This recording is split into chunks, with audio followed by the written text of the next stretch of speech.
بسم الله الرحمن الرحيم الحمد لله والصلاة والسلام على رسول الله وعلى آله وأصحابه أجمعين أما بعد ناظرین کرام السلام علیکم ورحمۃ اللہ وبرکاتہ۔ شرح الادب المفرد کے عنوان سے اس پروگرام کے ہمراہ ہم آپ کی خدمت میں حاضر ہیں، اور اس سے قبل گزشتہ ملاقات کے موقع پر ہم پڑھ رہے تھے امام بخاری رحمہ اللہ کی یہ کتاب کہ جس کا نام ہے الادب المفرد۔ اس کتاب میں یہ باب نمبر 200 کہ جس کا عنوان قائم فرمایا ہے امام بخاری رحمہ اللہ نے، فرمایا کہ باب المستبان ما قال فعل الاول، یعنی اگر کوئی دو انسان آپس میں ایک دوسرے کو گالیاں بک رہے ہوں اور بد کلامی کر رہے ہوں، لعنت ملامت کا سلسلہ چل رہا ہو، تو ایسے میں تمام تر گناہ اور اگر کوئی نقصان ہو گیا ہو اس فتنے کے نتیجے میں یا جھگڑے کی نوبت آئی ہو، تو جو کچھ بھی نقصان ہو گیا وہ بھی اور گناہ بھی، یہ سبھی کچھ اس کے سر ہوگا کہ جس نے اس برے کام کی ابتدا کی ہے، کیونکہ اس تمام تر مصیبت کا اور اس فتنے کا اصل سبب وہی ہے کہ نہ وہ یہ برا سلسلہ شروع کرتا اور نہ اسے جواب دیا جاتا، یوں چونکہ اس نے ابتدا کی ہے، لہذا تمام تر ذمہ داری وہ گناہ کا معاملہ ہو یا نقصان کی بات ہو، سبھی کچھ پہلے کے سر ہوگا۔ اس سلسلے میں ناظرین کرام، امام بخاری رحمہ اللہ نے اس عنوان کے تحت جو متعدد احادیث درج فرمائی ہیں، تو ان میں سے بہت سی احادیث ہم اس سے قبل پڑھ چکے ہیں۔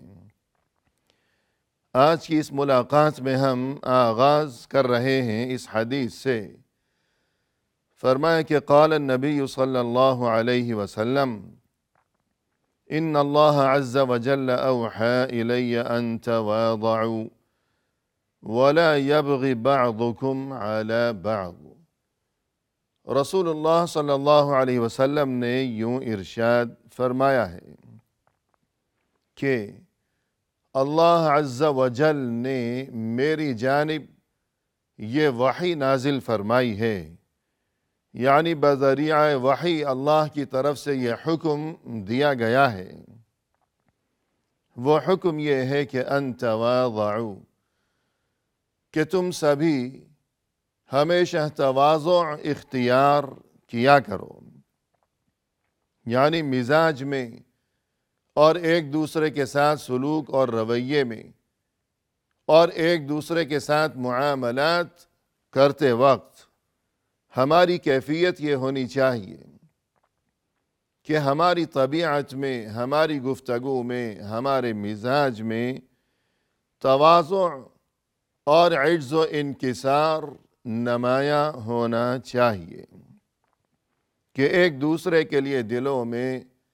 ادب اور عزت و احترام اور محبت و الفت کے جذبات کی جھلک نظر آنی چاہیے۔ وَلَا يَبْغِ بَعْضُكُمْ عَلَى بَعْضٍ، اور تم میں سے کوئی آپس میں ایک دوسرے کو سرکشی نہ دکھائے، یعنی ایسا معاملہ یا ایسا رویہ اپنانا یا اس قسم کی گفتگو کرنا کہ جس سے دیکھنے والے کو یا سننے والے کو یوں محسوس ہونے لگے کہ اس کے مزاج میں تکبر ہے، بڑائی ہے، سرکشی ہے، کہ یہ خود کو بڑا سمجھ رہا ہے اور دوسروں کو یہ حقیر اور کمتر سمجھتا ہے، کہ گفتگو کا انداز یہ بتا رہا ہے۔ لہذا یہ سرکشی اور یہ کہ خود کو بڑا سمجھنا اور دوسروں کو حقیر اور ادنا سمجھنا، کمتر تصور کرنا، اس چیز سے سختی کے ساتھ منع کیا گیا ہے۔ اور ناظرین کرام، ہمیں یہ بات بھی ذہن نشین رکھنی چاہیے کہ اس سے قبل جو احادیث گزر چکی ہیں اس باب میں،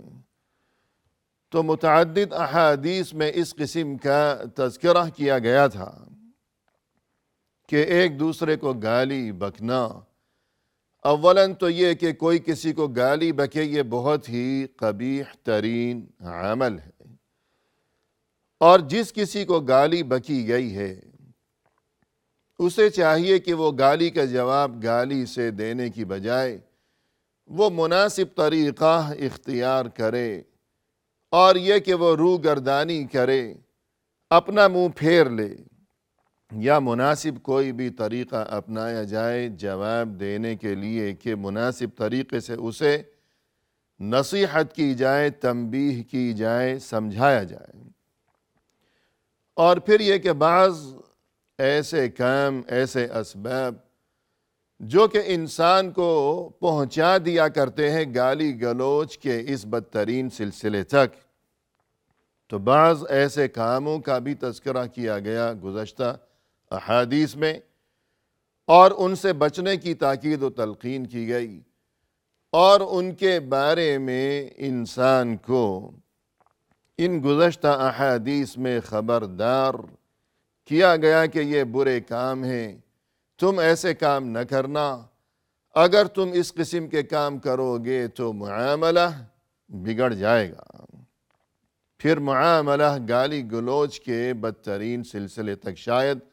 جا پہنچے گا۔ مثلاً یہ کہ گزشتہ احادیث میں چغلی کا تذکرہ کیا گیا، اور اس بارے میں خبردار کیا گیا اہل ایمان کو کہ یہ چغلی یا نمیمہ، یا اسی طرح اس کے لیے گزشتہ ایک حدیث میں العضح کا لفظ استعمال کیا گیا تھا، یعنی دانت سے کاٹ کھانا، یعنی جو کسی کی چغلی کر رہا ہے گویا اس نے اسے اپنے دانتوں سے کاٹ کھایا ہے، اسے نوچ لیا ہے، اس کا گوشت وہ نوچ نوچ کر کھانے کی کوشش کر رہا ہے۔ الغرض جس طرح گزشتہ احادیث میں چند ان برائیوں کا تذکرہ کیا گیا اور ان کے بارے میں ہمیں خبردار کیا گیا کہ ہم ان سے بچیں، ورنہ یہ کہ یہ برائیاں شاید گالی گلوچ تک ہمیں پہنچا دیں گی، تو اب ان چیزوں کے تذکرے کے بعد، ان برائیوں کے تذکرے کے بعد چند ایسی چیزیں کہ جنہیں اپنایا جائے تو معاشرے میں سبھی لوگ گالی گلوچ سے اور تلخ کلامی سے اور لڑائی جھگڑے سے بچ سکیں گے اور محفوظ و مأمون رہ سکیں گے۔ لہذا یہاں اس حدیث میں تواضع یعنی عجز و انکسار کی تعلیم دی گئی، اور اس چیز کی تاکید و تلقین کی گئی ہے، اور یہ کہ سرکشی سے بچنے کی تاکید کی گئی ہے کہ تم تواضع اختیار کرو آپس میں ایک دوسرے کے ساتھ، اور یہ کہ تم میں سے کوئی آپس میں ایک دوسرے کو سرکشی نہ دکھایا کرے۔ اگر کسی نے کسی کے ساتھ کوئی زیادتی کی ہو تو جواب میں اب یہ ایسا نہ کرے کہ سرکشی دکھائے، نہ تو ابتداءً کوئی کسی کو سرکشی دکھائے اور نہ ہی جواباً سرکشی دکھائے کہ کسی دوسرے نے اگرچہ سرکشی کی ابتدا کی ہو لیکن جواب میں یہ بھی سرکشی دکھانے لگے اور یہ کہ حد سے تجاوز کر لے، تو ایسا نہ کیا جائے۔ اس کے بعد ناظرین کرام، ہمارے سامنے یہ نیا باب ہے کہ جس کا نمبر ہے 201، اور اس کا عنوان قائم فرمایا ہے امام بخاری رحمہ اللہ نے، فرمایا کہ باب المستبان شیطانان یتہاتران و یتکاذبان، یعنی وہ دو اشخاص جو کہ آپس میں ایک دوسرے کو گالیاں بک رہے ہوں، یہ دونوں در حقیقت شیطان ہیں، اور یہ دونوں ایک دوسرے کو بری باتیں کہہ رہے ہیں اور ایک دوسرے کے بارے میں جھوٹی باتیں یہ دونوں کر رہے ہیں۔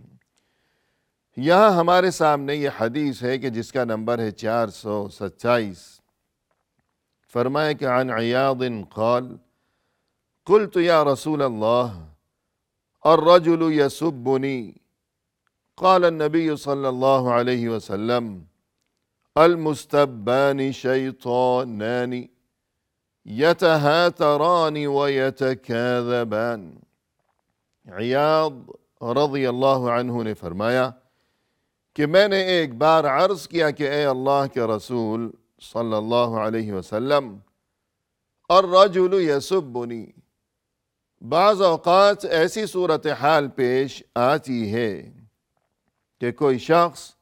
مجھے گالی بکتا ہے، یعنی گالی بکتا ہے کوئی شخص مجھے بعض اوقات، تو اب کیا کیا جائے؟ یعنی اس سوال کا اور اس استفسار کا مقصد یہ ہے کہ میں کیا کروں؟ اسے جواب دوں، خاموشی اختیار کی جائے، یا یہ کہ جس طرح اس نے مجھے گالی بکی ہے تو میں بھی پلٹ کر اسے اسی طرح گالی بکوں، یا کیا کیا جائے؟ میری رہنمائی فرمائیے گا۔ جواب میں رسول اللہ صلی اللہ علیہ وسلم نے یوں رہنمائی فرمائی اور یوں ارشاد فرمایا کہ المستبان شیطانان، دیکھو دو اشخاص جو آپس میں ایک دوسرے کو گالیاں بک رہے ہوں، دراصل وہ دونوں ہی شیطان ہیں۔ یتہاتران، وہ دونوں ایک دوسرے کو بری باتیں کہہ رہے ہیں، وَيَتَكَاذَبَانِ، اور دونوں ہی ایک دوسرے کے بارے میں جھوٹی باتیں بک رہے ہیں۔ یعنی پہلی بات تو یہ کہ ناظرین کرام، گالی سے بہر صورت پرہیز کرنا چاہیے کہ مومن کو کسی صورت یہ بات زیب نہیں دیتی کہ وہ کبھی گالی بکا کرے۔ اس کے بعد یہ کہ اگر کسی نے گالی بک دی ہے تو جسے گالی بکی گئی ہے اسے چاہیے کہ وہ بہر صورت جواب میں گالی نہ بکے، یعنی یا تو خاموشی اختیار کی جائے اور یوں ظاہر کیا جائے کہ ہمیں تو کچھ خبر ہی نہیں ہوئی کہ کیا ہو رہا ہے۔ جیسا کہ کسی شاعر نے کہا کہ وَلَقَدْ أَمُرُّ عَلَى السَّفِيهِ يَسُبُّنِي فَأَمُرُّ ثَمَّةَ وَأَقُولُ لَا يَعْنِينِي۔ بعض اوقات ایسی صورتحال پیش آیا کرتی ہے کہ میں کسی جگہ سے جب گزر رہا ہوتا ہوں تو وہاں کوئی بے وقوف قسم کا انسان، کوئی نادان، کوئی ناسمجھ اور کوئی سفیہ یعنی احمق قسم کا کوئی انسان، کوئی بد اخلاق، وہ مجھے گالی بکتا ہے، لیکن میں اس کی طرف متوجہ ہونے کی بجائے، اسے دیکھنے کی بجائے، وہاں رکنے کی بجائے، اسے جواب دینے کی بجائے اور اس سے الجھنے کی بجائے فَأَمُرُّ ثَمَّةَ، میں تو اپنا سفر جاری رکھتا ہوں کہ رکے بغیر میں اپنے راستے میں چلتا ہی رہتا ہوں۔ وَأَقُولُ، اور اپنے دل میں یوں کہتا ہوں کہ لا یعنینی، کہ یہ مجھے گالیاں نہیں بک رہا، میرا اس سے کیا تعلق اور کیا لینا دینا، یہ تو شاید کسی اور کو کچھ کہہ رہا ہے، اللہ جانے یہ کیا بکتا چلا جا رہا ہے، میرا تو اس سے یا اس بات سے یا اس کی گالیوں سے کوئی تعلق ہی نہیں ہے۔ الغرض اگر گالی کسی نے بک دی ہے تو اب جواب میں یا تو خاموشی اختیار کی جائے اور روگردانی اختیار کی جائے، چشم پوشی کی جائے گویا کہ ہمیں خبر ہی نہیں ہوئی، یا مناسب طریقہ اختیار کیا جائے کہ اگر اس سے خیر کی امید ہو تو وعظ و نصیحت کی جائے، تنبیہ کی جائے، سمجھایا جائے پیار محبت اور حکمت و دانش کے ساتھ، اور اگر اس میں کوئی خیر کی امید نظر نہ آتی ہو تو پھر روگردانی کی جائے۔ یہ تعلیم دی گئی ہے رسول اللہ صلی اللہ علیہ وسلم کی طرف سے۔ اور مزید جیسا کہ ہم نے یہاں اس تعلیم میں اور اس حدیث میں یہ انداز دیکھا آپ صلی اللہ علیہ وسلم کا، یہ انداز تعلیم کہ آپ نے یہ ارشاد فرمایا کہ ایک نے گالی بکی، اب دوسرا بھی جواب میں اگر گالی بکے گا تو اب یہ دونوں ہی شیطان ہو گئے، دونوں برے بن گئے اور دونوں اس برائی میں برابر ہو گئے۔ اب یہ دونوں شیطان ہیں، یعنی شیطان کے زیر اثر ہیں۔ اب نہ تو ان کی سوچ، ان کا انداز فکر، ان کی عقل، اور نہ ہی ان کی زبان، اور نہ ہی ان کے ہاتھ پاؤں، اب ان کا سراپا، اب ان کا کچھ بھی اپنے اختیار میں نہیں رہا کہ عام حالات میں انسان جن بری باتوں کا یا جن بدترین حرکتوں کا انسان کبھی تصور بھی نہیں کر سکتا کہ میں ایسی بری بات کہوں اپنی زبان سے، یا اتنا بڑا جرم کروں، یا اس قدر بدترین میں کوئی حرکت کر ڈالوں، یہ تو ممکن ہی نہیں، اس کا تصور بھی نہیں ہو سکتا۔ لیکن غصے کے وقت جب گالیوں کا سلسلہ ہو تو چونکہ انسان کا اب کچھ بھی اس کے اختیار میں نہیں ہے، اب وہ شیطان کے زیر اثر ہے کہ شیطان نے اب اسے اپنا آلہ کار بنا لیا ہے۔ اب شیطان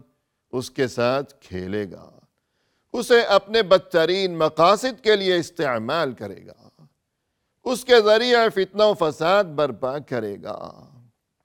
اور اب اسے معاشرے میں بے عزت اور ذلیل و رسوا کرنے میں اب شیطان کوئی کسر نہیں چھوڑے گا۔ لہذا اگر گالی بکی جائے گی تو انسان نہیں رہے گا، بلکہ شیطان کے زیر اثر آئے گا، اور پھر دونوں جہانوں میں ناکامی و نامرادی اور ذلت و رسوائی اس کا مقدر بن جائے گی۔ لہذا اس سے پرہیز ضروری ہے اور لازمی ہے۔ وآخر دعوانا ان الحمد للہ رب العالمین۔